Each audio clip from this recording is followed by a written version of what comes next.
लिंगायत समाजाचे नेते, बसवेश्वर ट्रस्ट विटाचे अध्यक्ष, मन्मथ देव ट्रस्टचे उपाध्यक्ष, खानापूर तालुका पोल्ट्री धारक सहकारी संस्थेचे संस्थापक अध्यक्ष माननीय मुकुंद बाळासाहेब लकडे यांना वाढदिवसाच्या हार्दिक शुभेच्छा। शुभेच्छुक सर्व मित्र परिवार विटा।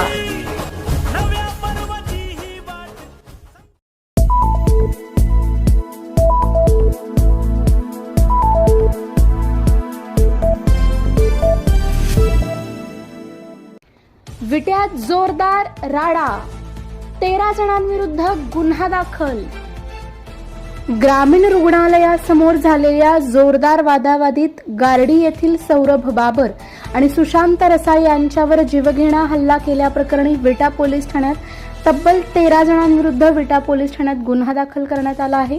याबाबत गारडी येथील सौरभ सुनील बाबर यांनी विटा पोलीस ठाण्यात फिर्याद दिली आहे।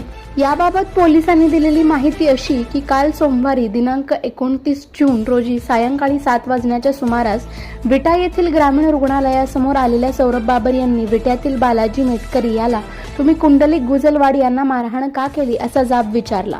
त्यानंतर बालाजी मेटकरी याने सागर सोनवले व त्याच्या साथीदारांना ग्रामीण रुग्णालयात बोलावून घेतले।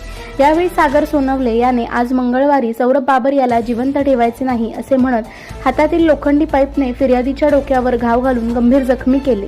तर यावेळी अजित मोहिते याने दगडाने डोक्यावर मारहाण केली असल्याचे सौरभ बाबर यांनी आपल्या फिर्यादीत म्हटले आहे। या मारहाणीत सौरभ बाबर याला वाचवण्यासाठी मध्यस्थी करणाऱ्या सुशांत मारुती रसाळलाही बालाजी मेटकरी याने दगडाने डोक्याने मारहाण करून जखमी केल्याचे फिर्यादीत म्हटले आहे।